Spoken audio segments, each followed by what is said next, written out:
I think Mark Carney was elected on this promise that his elbows would be up. He said, Canada strong was another All phrase right. that he Elbows often out, used. elbows up. He really sold himself as someone who would be advocating for Canada. Reticent to talk about that. Because I'm a good negotiator. I have negotiated a number of situations in the past. I know how to manage crises. And getting us a deal. Things have only gotten worse under his leadership. There is nothing that has gotten better. Yes, to discuss this is Lethbridge Conservative MP Rachael Thomas. She joins me now. Good to see you again, Rachael. Thank you. Great to be with you. Okay, so Rachael, we all want to see our economy obviously get a boost, and one thing needed for that is success with our oil and gas sector, right? So Prime Minister Mark Carney is saying some positive things about building big projects, but nothing concrete has happened yet. So do you think Carney will actually build a pipeline? Yeah, so Carney's been in power now for a number of months, and of course, in his process of being elected, he made a lot of promises, and of course, I think wanted Canadians to believe that he was the person that could get things done. At the end of the day, I would make the argument that we're seeing a lot of talk, but we're really not seeing much action. If he was serious about getting pipelines built, I think there's two big things that he should do right off the bat. Number one, he should be scrapping Bill C-69, which makes it nearly impossible to build pipelines and mines just because the regulatory burden is just so severe because of that bill. And then the second thing that, Prime Minister Carney should be looking to do is scrapping Bill C-48, which banned oil tankers on Canada's west coast, therefore making it incredibly difficult to get our commodity to market in that direction. We have countries that are knocking on our door who are wanting to enter into relationship with us and buy our energy, whether it's France or Germany or South Korea or Japan. There's certainly plenty of opportunity. We just simply have to have the will. And at the end of the day, it's Prime Minister Carney who can make that decision and direct his cabinet to put the necessary legislative pieces in place to move us forward. And so far, unfortunately, we really haven't seen much action in that regard.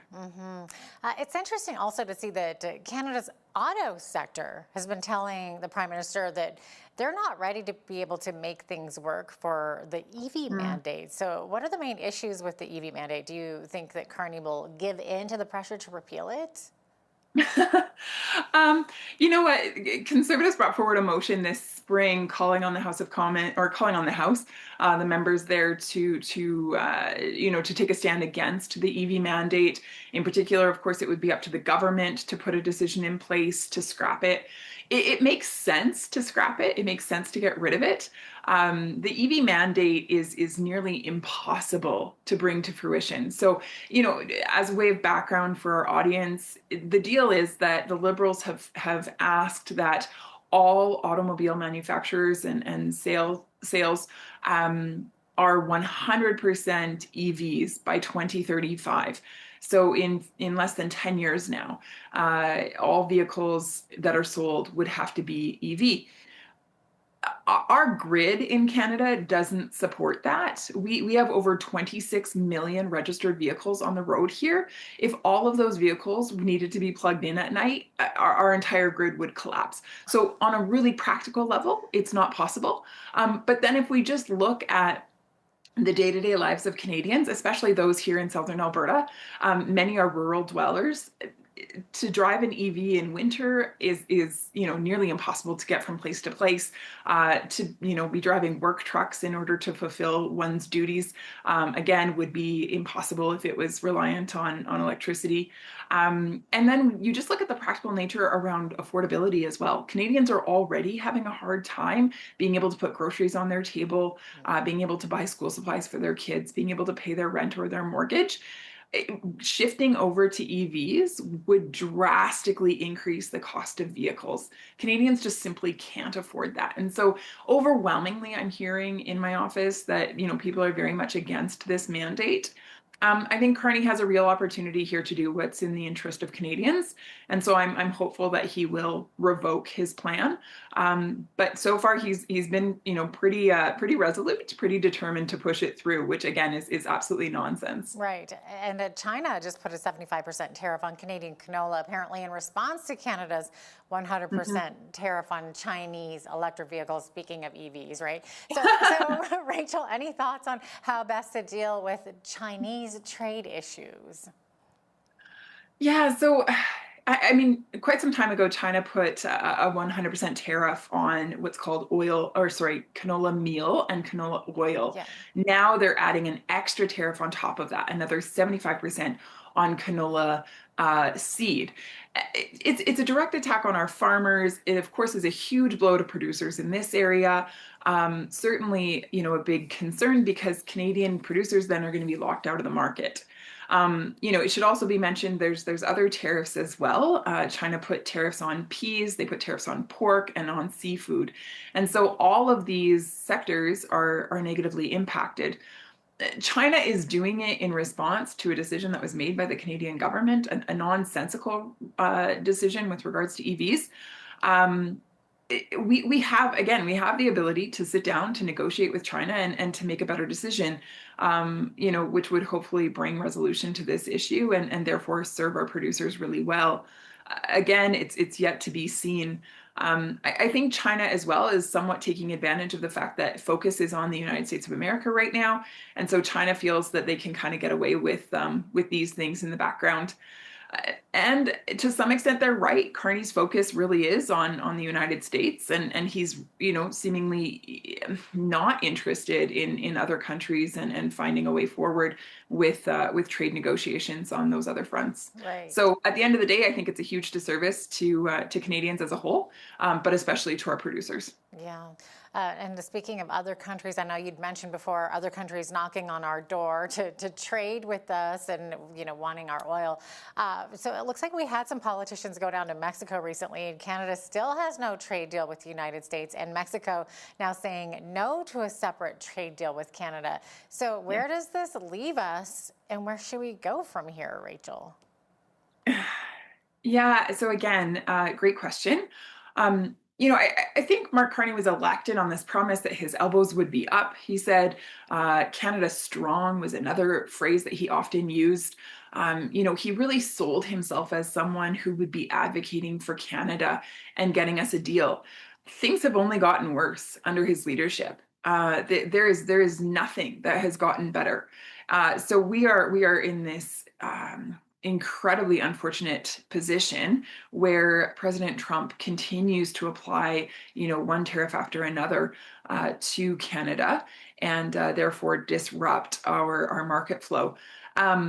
Look, at the end of the day, we're a resource-rich country. We depend on exports for our survival as a nation.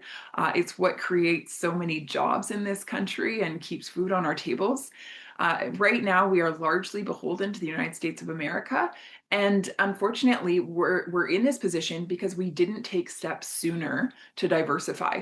And so really, Prime Minister Carney's opportunity here then is to start that, to look at these other places such as France or Germany or South Korea or Japan or India and develop those relationships. And of course, one of the biggest things that they want from us is energy. And so, this brings us back to the comments I made before, which is that, Prime Minister Carney, first and foremost, should be scrapping Bill C-69 and Bill C-48, which is currently keeping our commodities in the ground. And in addition to that, of course, agriculture is our superpower here in Canada, especially in the West. And we really need to look for alternative markets to get those commodities to as well. Mm-hmm.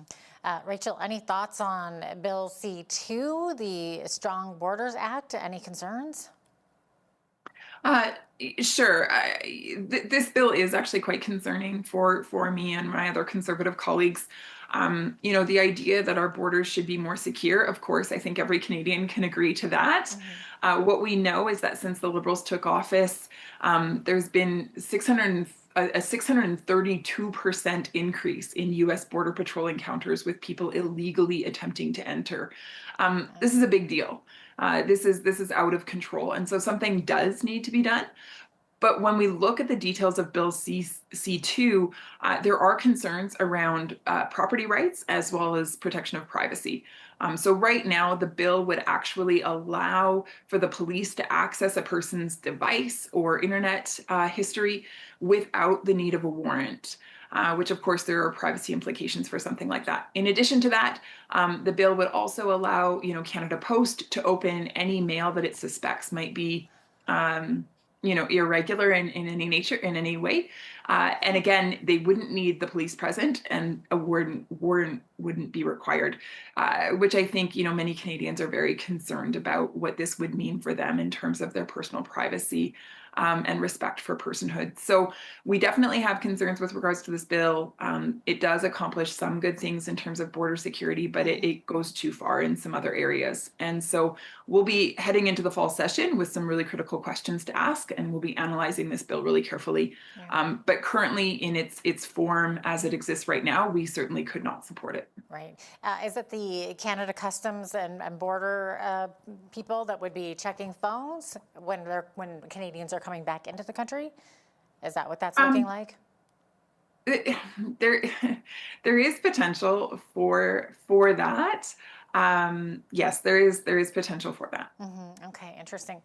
Okay, moving on here. I understand that the federal Liberals are considering stripping faith-based organizations of their charitable tax status, but there's now a petition on the issue. Can you tell us more about this?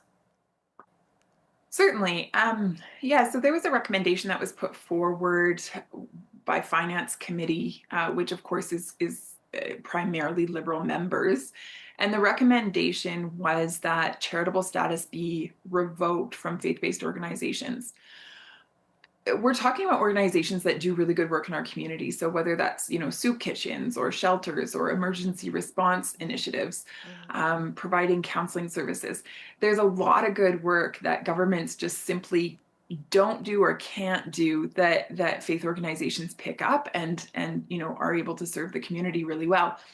If they were to lose charitable status, our concern is that, donations would dry up, and these organizations then wouldn't be able to provide the services that they currently do. So the effects could be quite devastating. So as Conservatives, we're calling for the government to revoke this recommendation. And we're doing that in the form of a petition, 6586, and it's open until August 15th. And we certainly would encourage Canadians to sign that in order to voice their concern and advocate for faith organizations across the country. August 15th, you said? That's correct. It closes on August 15th. Okay. All right, which is very soon. Yes. All right. Rachael, Canadians remain concerned with the high number of immigrants coming to our nation. The Conservative Party is accusing the Liberals of censoring and withholding immigration data from the public. So why do you think this is the case? Well, I wouldn't be able to speculate why the government has made this decision to withhold part of its data. But for some reason, Citizenship Canada has failed to publish, exactly what is going on with regards to immigration. But what we do know is that there have been years of Liberal failure in this regard.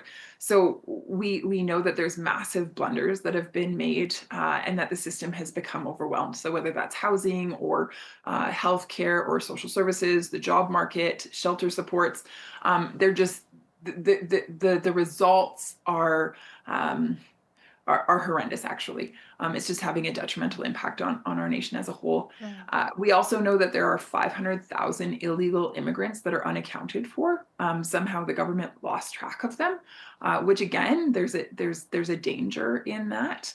Our country thrives on order and justice. We're a rules-based society, and when those rules aren't followed, there's a problem. In addition to that, we know that there are immigrants. There are immigrant criminals at large.